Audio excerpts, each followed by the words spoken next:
Hello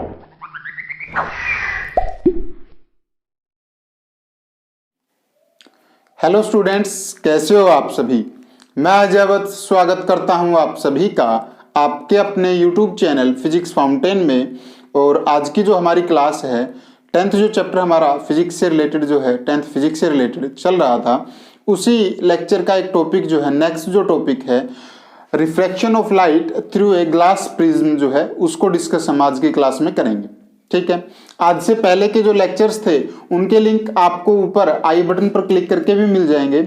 और कोशिश रहेगी कि जो आपकी 10th फिजिक्स की जो प्लेलिस्ट हमारे चैनल पर बनी हुई है उसका लिंक आपको नीचे वीडियो के डिस्क्रिप्शन बॉक्स में मिल जाए। ठीक है, तो आज का लेक्चर स्टार्ट करते हैं। और आज के लेक्चर को स्टार्ट करने से पहले हमें ये पता होना चाहिए कि रिफ्रैक्शन क्या फिनोमिना था। रिफ्रैक्शन के बारे में वैसे तो हम ऑलरेडी बहुत कुछ पढ़ चुके हैं, इमेजेस वगैरह भी इसके रिलेटेड जो है लेंसेज में देख चुके थे पिछले क्लासेस में। जो आपका चैप्टर था कॉन्वेक्स लेंस, कॉनकेव लेंस, जहां पर स्फेरिकल लेंसेज के बारे में पढ़ा था, तो वहां पर हमारा रिफ्रैक्शन जो फिनोमिना था वहां हम अच्छे से उसको डिस्कस कर चुके थे। तो आप उन लेक्चर्स को जो है वहां से जाकर के देख सकते हैं, नीचे प्लेलिस्ट के लिंक में से जाकर के उनको विजिट किया जा सकता है। ठीक है, मेन बात आती है कि रिफ्रैक्शन जो है हमने एक ग्लास स्लैब के थ्रू जो है पिछले चैप्टर में पढ़ा था, तो वहां पर हमने देखा था कि जो इंसिडेंट रे जो आ रही थी वो उसके कुछ पैरेलल में, या ये कहें कि कुछ लेटरल शिफ्ट के साथ में, लेटरल डिस्प्लेसमेंट के साथ में पैरेलल में ही हमारी इमर्जेंट रे जो है फाइनली ग्लास स्लैब से बाहर जब हमें फाइंड आउट होती थी तो वो मिल रही थी। वो पैरेलल में थी लेकिन कुछ लेटरल डिस्प्लेसमेंट जो था उसके अंदर देखने को मिल रहा था।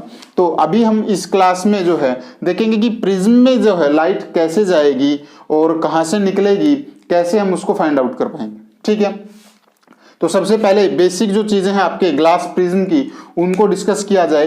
फर्स्ट जो है, देखो हमारे पास ग्लास प्रिज्म आप लोगों ने देखा भी होगा, एक ट्रायंगुलर शेप होती है आपकी, और किस तरह की होती है, ग्लास की बनी हुई होती है, ट्रांसपेरेंट होती है, उसके आर पार देखा जा सकता है। ठीक है, तो उसके अंदर आपके पास 2 ट्रायंगुलर फेसेस होते हैं उसके, और 3 उसके लेटरल रेक्टेंगुलर जो है वो फेसेस होते हैं। ठीक है, तो एक ट्रायंगल होती है आपकी कांच की, तो ये मैंने फेसेस जो है ड्रॉ करने की कोशिश की है। जो एक फेस तो है आपको ये ब्लैक कलर से, जो ब्लैक मार्कर से मैंने डिजाइन किया है वो दिख रहा होगा। एक बैक में दिख रहा है आपको एक ट्रायंगुलर फेस जो है ब्लू कलर के मार्कर से जो है मैंने उसको ड्रॉ किया।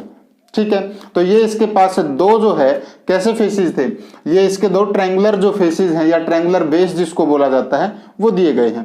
उसके बाद अगर हम इसी प्रिज्म के अंदर और थोड़ा सा देखें ध्यान से, तो एक तो आपके पास जो है ये जो है एक रेक्टेंगल की शेप जो आपको दिखाई दे रही होगी जो साइड से, अगर मैं इन मार्कर्स की मदद से, इन हेल्प से फॉर्मेशन करके आपको एक दिखाऊं, एक रिप्रेजेंटेशन जो दिखाऊं, सिंबॉलिक रिप्रेजेंटेशन, तो कुछ इस तरह से जो है आपके पास ग्लास का जो प्रिज्म है उसका फ्रंट फेस बन करके आता है। ठीक है, ऐसे ही एक फेस पीछे की तरफ होगा ट्रायंगुलर, और जब इन दोनों ट्रायंगुलर फेसेस को आप जोड़ते हैं, मिलाते हैं, तो आपके पास क्या चीज निकल करके आती है, ये रेक्टेंगुलर जो फेसेस हैं। यानी कि एक फेस तो ये होगा आपके पास, ये कैसा है, इस रेड मार्कर से जो हमने ज्वाइंट किया हुआ है इस ब्लैक और ब्लू वाले फेस को, तो वो क्या है आपके पास, वो एक रेक्टेंगल की तरह आपको दिखाई दे रहा होगा। ऐसे ही एक ये साइड वाला होगा और एक इसका नीचे जहां हम इसको रखते हैं, इसका जो बेस बोलते हैं, एक वो होगा। तो 3 लेटरल जो सरफेसेज हैं आपकी वो कैसी होंगी, रेक्टेंगुलर शेप के अंदर होंगी, और 2 जो फेसेज होंगे इसके वो कैसे होंगे, वो हमारे ट्रायंगुलर फेसेज होंगे। वो यहाँ पर मैंने लिख भी दिया, आप स्क्रीनशॉट एक बार इसका ले लेंगे तो आपको ये लिखने की जरूरत नहीं पड़ेगी। अगर आप लोग लिख रहे हैं साथ की साथ तो उसमें मेंशन कर लेंगे कि एक प्रिज्म के पास क्या होता है, 2 तो ट्रायंगुलर बेसिस होते हैं और 3 रेक्टेंगुलर सरफेसेस जो है वहां पर होती हैं। किसके अंदर होती हैं, ये कहां पाई जाती हैं हमारे पास, ये हमारे एक ग्लास प्रिज्म के अंदर जो है, ग्लास प्रिज्म के केस के अंदर जो है ये पाई जाती है। ठीक है, फिर उसके बाद देखते हैं कि अगर हमारे पास हम सिर्फ इसको 3D में ना पढ़ करके एक सिंपल सा व्यू लें जो 2D में, जिसको हमें समझने में भी आसानी हो और हम उसको ठीक से लिख पाएं, तो वो क्या होगा। उससे पहले एक बार ये देख लेंगे कि एंगल ऑफ प्रिज्म क्या होता है। देखो ये जो फेसेस जो हैं, लेटरल जो सरफेसेस जो हमने पढ़ी हैं, रेक्टेंगुलर जो सरफेसेस थी, वो कुछ इस तरह से यहाँ पर एक ट्रायंगल के साथ जुड़ी हुई थी। ठीक है, वो इस तरफ से यहाँ से जो है रेक्टेंगुलर शेप थी, सरफेस थी, और यहाँ से जो है वो कैसी बना रही थी, वो ट्रायंगुलर शेप बना रही थी। तो इस मीटिंग पॉइंट पर ये दो जो रेड और ब्लैक कलर का जो मार्कर यहाँ पर ये मीट कर रहा है, इस मीटिंग पॉइंट पर कितने एंगल से मीट कर रहे हैं, इन दो फेसेस के बीच में ये कितना एंगल बन रहा है, इस एंगल को हम क्या बोलते हैं, एंगल ऑफ प्रिज्म बोलते हैं। ठीक है, साथ में मैंने लिख भी दिया इसको, the angle between two lateral faces, two lateral faces is known as angle of prism. अक्सर आपसे पूछ लिया जाता है कि इसकी डेफिनेशन भी हमें लिखनी पड़ जाए एक नंबर में कहीं पर, तो वो क्या होता है आपको पता होना चाहिए। The angle between lateral faces यानी कि two lateral faces is known as, हमारे पास क्या होगा, वो एंगल ऑफ प्रिज्म होगा। ठीक है, समझ में आई इतनी बात। उसके बाद नेक्स्ट जो चलते हैं हम हमारे इस सेकंड वाले जो डायग्राम है इस पर आते हैं और यहाँ पर देखते हैं कि यहाँ पर क्या फिनोमिना टेक प्लेस करेगा और कैसे हम एक इंसिडेंट रे को स्ट्राइक करवा करके हमारे इस सरफेस पर इमर्जेंट रे या यूं कहें कि आफ्टर रिफ्रैक्शन कैसी रे हमें फाइंड आउट होगी। ठीक है, तो देखते हैं। हमने मान लिया कि हमारे पास कोई रे आई, इंसिडेंट हुई इस पर्टिकुलर पॉइंट पर, इसका नाम हमने एक PQ रे दिया, जो कि क्या है हमारे पास इंसिडेंट रे, IR से इसको रिप्रेजेंट कर रहा हूं। एक इंसिडेंट रे आई आकर के इस AB स्लैब जो भी थी, AB जो साइड थी हमारे प्रिज्म की, इस पर आकर के वो क्या किया, उसने वो टकराई, और टकराने के बाद यहाँ पर जिस पर्टिकुलर पॉइंट पर ये मीट कर रही थी, इस पॉइंट का नाम हमने क्या दे दिया, E पॉइंट जो है वो नाम दे दिया। ठीक है, अभी मैं D नाम नहीं दे रहा हूं क्योंकि ABC और यहां पर हमने E दिया है, D का आगे काम आएगा, वो मैं बताता हूं बाद में, आपको देखने को मिल जाएगा। ठीक है, तो इस पर्टिकुलर सरफेस पर आने के बाद ये क्या हुआ, यहां पर आकर के टकराई आपकी इंसिडेंट रे। यहां से आपके पास, हमें पता है देखो कि हम किसी भी चीज को जब ऑब्जर्व करते थे, रेक्टेंगुलर ग्लास की जो स्लैब थी, ग्लास स्लैब थी, वहां पर हमने पढ़ा था कि एक नॉर्मल हम ड्रॉ करते हैं, एक परपेंडिकुलर जो हम किसी भी सरफेस पर ड्रॉ करते हैं, तो वहां से हम ऑब्जर्व कर पाते हैं कि कितने डिग्री का एंगल आपके नॉर्मल के साथ, या यूं कहें कि इंसिडेंट रे बना रही है, उसको हम क्या बोलते थे, एंगल ऑफ इंसिडेंस, और कितने डिग्री के एंगल के साथ जो है वो नॉर्मल से दूर जा रही है, उसको हम क्या बोलते थे, एंगल ऑफ रिफ्रैक्शन बोलते थे, या रिफ्लेक्ट बैक कर रही है तो एंगल ऑफ रिफ्लेक्शन बोलते थे। ठीक है, तो यहां पर क्या होगा, इस AB सरफेस के परपेंडिकुलर क्या होगा, हमारा n डैश जो है हमारा क्या होगा, नॉर्मल की तरह काम करेगा। तो मैं इसको लिख देता हूं, n डैश जो है आपका क्या है, नॉर्मल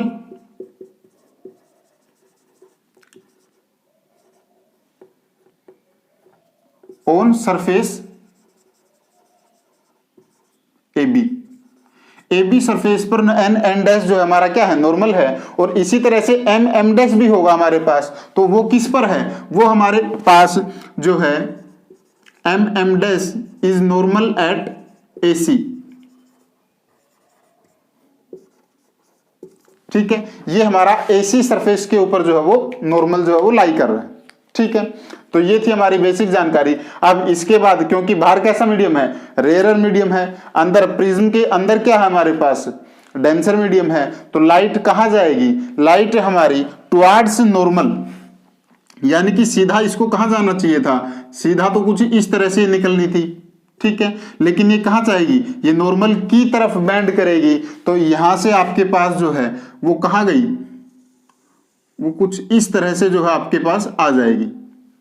ठीक है, इसको ठीक से आप जो है पेन और आपके स्केल की मदद से, पेंसिल और स्केल की मदद से करेंगे तो एक स्ट्रेट लाइन की तरह आप कर सकते हैं, इसको ड्रॉ कर सकते हैं ठीक से। ठीक है, तो यहां पर जो एंगल बनेगा, ये एंगल नॉर्मल और आपकी रिफ्लेक्टेड जो रेज थी या इसके बीच में जो एंगल बनेगा उसको हम किससे रिप्रेजेंट करेंगे, एंगल R से। और जो हमारा नॉर्मल और इंसिडेंस के बीच में बन रहा था, इंसिडेंट रे के बीच में बन रहा था, उसको हम क्या कहते थे, एंगल ऑफ इंसिडेंस, जिसको हम स्मॉल I से रिप्रेजेंट करते थे। ठीक है, तो ये दोनों आपके पास आ गए हैं, एंगल I और एंगल R। अब उसके बाद क्योंकि ये रे यहां पर टकराई है, यहां से टकराने के बाद अब आगे भी कहीं जाएगी, तो अंदर जो है आगे ये जो दूसरी इसकी जो सरफेस थी उसकी तरफ गई, और वहां पर हमने मान लिया कि यहां पर कोई F पॉइंट जो है वो आपके पास दिया था, गिवन था, इस पर्टिकुलर F पॉइंट पर जाकर के वो क्या की है, वो टकराई। ठीक है। अब कैसा मीडियम है अंदर की तरफ, अंदर डेंसर है, बाहर कैसा है, रेयरर है। तो अंदर डेंसर है, बाहर रेयरर है, तो उसकी मदद से क्या होगा, आपके पास जो रिफ्लेक्शन ऑफ लाइट होगा वो क्या करेगा, अवे फ्रॉम द नॉर्मल होगा, अवे फ्रॉम द नॉर्मल। अब नॉर्मल कहाँ है, एम डैश, तो नॉर्मल इस तरफ है, तो इससे दूर का मतलब कहाँ गई, इसके बाद हमारी जो रे है, रे ऑफ लाइट है, वो कहाँ चली जाएगी, वो किसी इस डायरेक्शन के अंदर जो है आएगी निकल करके। ठीक है, तो यहां पर ये क्या होगा आपके पास, एंगल ऑफ इमर्जेंस। ठीक है, इसी को तो हम एंगल ऑफ इमर्जेंस बोलते थे, या एंगल ऑफ जो आपके पास जो ये है इमर्जेंट एंगल भी इसको हम बोलते थे। ठीक है, तो इस एंगल से जो है किसके साथ बनाता था, ये हमारी नॉर्मल के साथ हमेशा रिफ्रैक्टेड रे जो है वो बनाती थी। तो ये आपके पास क्या चीज निकल करके आई है, इसको हम क्या बोलते थे, इमर्जेंट रे। ई आर से इसको मैं रिप्रेजेंट कर रहा हूं। ठीक है, इसका भी कोई नाम दे सकते हैं हम। ये क्या था, पी क्यू दिया था इंसिडेंट रे का, तो ये हमारे पास हम मान लेते हैं क्या ही है, आर एस करके हमारे पास क्या ही है, इमर्जेंट रे जो है वो निकल करके बाहर आई है। ठीक है, अब अगर हम इन दोनों तरफ में जो ये आपके पास रे का अगर पाथ चुने, इंसिडेंट रे का पाथ तो मैंने प्रोड्यूस कर दिया है फॉरवर्ड, हमने मान लिया कि हम किसी पर्टिकुलर पॉइंट एच तक, यहां पर एच पॉइंट था, इस एच पॉइंट तक जो है हम इसको फॉरवर्ड करके ले गए। ठीक है, फॉरवर्ड जो है इसको प्रोड्यूस कर दिया। अब अगर हम इस आर एस जो हमारे पास रिफ्रैक्टेड रे आई है या इमर्जेंट जो रे निकल करके आई है, अगर मैं इसको फिर से बैकवर्ड प्रोड्यूस कर दूं, ठीक है, अभी तक तो हमने केवल इस रे को जो है वो क्या किया था, फॉरवर्ड प्रोड्यूस किया था। अगर मैं अभी इस रिफ्रैक्टेड रे को भी क्या कर दूं, पीछे की तरफ प्रोड्यूस करवा दूं, तो यहां पर इस पर्टिकुलर पॉइंट पर आकर के ये मीट करती हुई हमें दिखाई देगी। तो हमने इस पर्टिकुलर पॉइंट का नाम क्या दे दिया, हमने इस पर्टिकुलर पॉइंट को नाम दे दिया जी, या कोई भी आप नाम दे सकते हैं, कोई फर्क नहीं पड़ता। और यहां पर देखो क्यों, अब आपके पास दिखाई दे रहा होगा आई आर अगर यहां जा रही थी तो उससे कितने मुड़ने के बाद, कितने डिग्री एंगल के साथ मुड़ने के बाद आपके पास इमर्जेंट रे मिल रही है, उसका एक अंदाजा हमें दिखाई दे रहा है होता हुआ। तो यहां पर जो ये एंगल जो बन रहा है, सीधी यहां से जाना था, लेकिन ये कहां से मुड़ गई, इतने डिग्री एंगल के साथ मुड़ गई। और इसी एंगल को जो है हम क्या बोलते हैं, डेल्टा से रिप्रेजेंट करते हैं, या फिर डी से भी इसको हम रिप्रेजेंट करते हैं। तो ये क्या है आपके पास, एंगल ऑफ डेविएशन।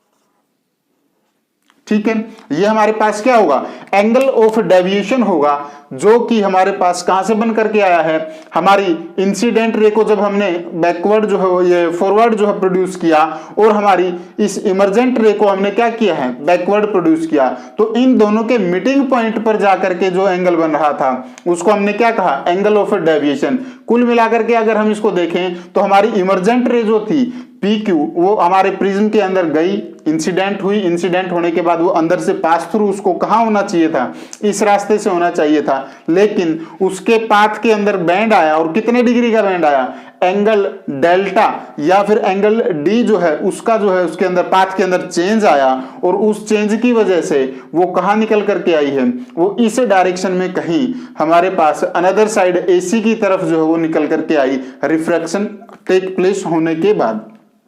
ठीक है, तो यही था हमारा ग्लास प्रिज्म के अंदर जो है रिफ्रैक्शन कैसे फिनोमिना जो है ये काम करता है। ठीक है, तो एक बार और फिर से मैं इसको थोड़ा सा रिवाइज करवा देता हूं कि यहां पर क्या हुआ था।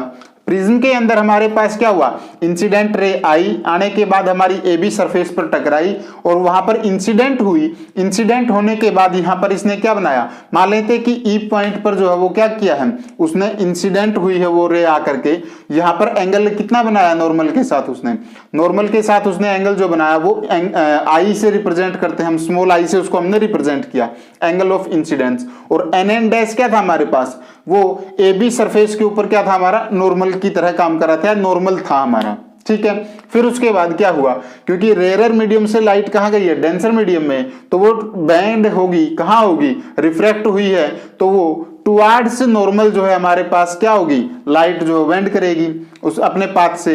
तो यहाँ पर इतना कुछ होने के बाद वो आगे जब बढ़ती है, नेक्स्ट सरफेस से जब वो बाहर निकलने के लिए निकलती है, तो फिर क्या हुआ, डेंसर मीडियम से लाइट जो है वो कहाँ जा रही है, रेयर मीडियम के अंदर। तो यहाँ पर क्या होगा, एसी जो सरफेस थी यहाँ पर आकर के वो एक एफ पर्टिकुलर पॉइंट था उस पर आकर के टकराई। एम और एम डैश हमारे पास यहाँ पर एसी सरफेस पर क्या ड्रॉ कर रहे थे हम, एक परपेंडिकुलर, या एक तरह से कहें कि यहाँ पर हमारे पास क्या थे, नॉर्मल था।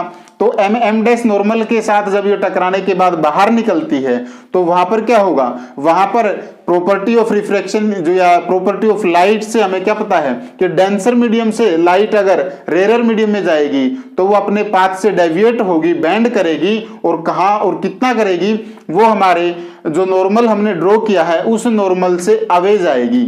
ठीक है, तो अवे गई, हमने उसको अगर एक्चुअल में यहां देखें उसकी पोजीशन जनरली तो वो कहां जानी चाहिए थी, अगर वो स्ट्रेट होती तो वो कुछ इस तरह से निकलनी चाहिए थी, अगर वो नॉर्मल की तरफ जाती तो वो इस तरफ घूम जाती। अब क्या हुआ है, वो नॉर्मल से दूर जानी है तो इस एक्चुअल कंडीशन से वो क्या होगी, कुछ एंगल से और थोड़ी दूरी बनाते हुए किस तरफ निकल गई, इस तरफ निकल गई है, वो अवे फ्रॉम द नॉर्मल हुई है। अगर ऐसा ही यहां पर देखें तो एक्चुअल में पाथ कहां था इसका, यहां से था, लेकिन अब रेयर से डेंसर में गई है तो रेयर से डेंसर में जाने के लिए इसको क्या करना पड़ता है, क्या प्रॉपर्टी थी हमारी लाइट के साथ कि वो अपने पाथ से तो बैंड होगी और किस तरफ बैंड करेगी, वो हमारे नॉर्मल की तरफ बैंड करेगी। तो वो नॉर्मल की तरफ जो है हमारी लाइट जो है वो बैंड कर गई थी। तो ये सारा कुछ जो है हमारी इस एंगल ऑफ प्रिज्म के साथ, या यूं कहें कि एंगल ऑफ डेविएशन के साथ जो है हमारी इंसिडेंट रे जो है वो रिफ्रैक्ट करेगी, रिफ्रैक्शन जो है वो टेक प्लेस करेगी, इतने डिग्री एंगल के साथ जो है वो अपने पाथ से डेविएट हो जाएगी जब हम किसी लाइट को किसी ग्लास प्रिज्म के मदद से जो है उसको रिफ्रैक्ट करवाते हैं या उससे पास थ्रू करते हैं। ठीक है, तो ये था आपका बेसिक सा टॉपिक था, फिनोमिना था, 2-3 नंबर में आपसे अक्सर पूछ लिया जाता है, कोई ज्यादा इसमें कुछ था नहीं। हाँ, आपको इसके नोट्स जो है नीचे पीडीएफ अवेलेबल में होगी, उसका लिंक आपको नीचे पीडीएफ का जो है डिस्क्रिप्शन बॉक्स में मिल जाएगा, तो आप वहां से जाकर के इससे रिलेटेड जो थ्योरी है वो लिख सकते हैं, वहां से देख सकते हैं। तो उम्मीद करता हूं कि आपको ये लेक्चर, ये टॉपिक जो अच्छे से समझ में आया होगा। अगर आपको अच्छे से समझ में आया तो प्लीज हमारे इस वीडियो को लाइक कीजिए और साथ ही अपने दोस्तों के साथ हमारे इस वीडियो लेक्चर को शेयर कीजिए, और हमारे यूट्यूब चैनल फिजिक्स फाउंटेन को सब्सक्राइब कर लीजिए ताकि आने वाले वीडियोज का लिंक जो भी आपके पास नोटिफिकेशन है वो तुरंत जल्दी से जल्दी पहुंच सके। थैंक यू स्टूडेंट्स, मिलते हैं आपसे नेक्स्ट लेक्चर में। Thank you and take care students.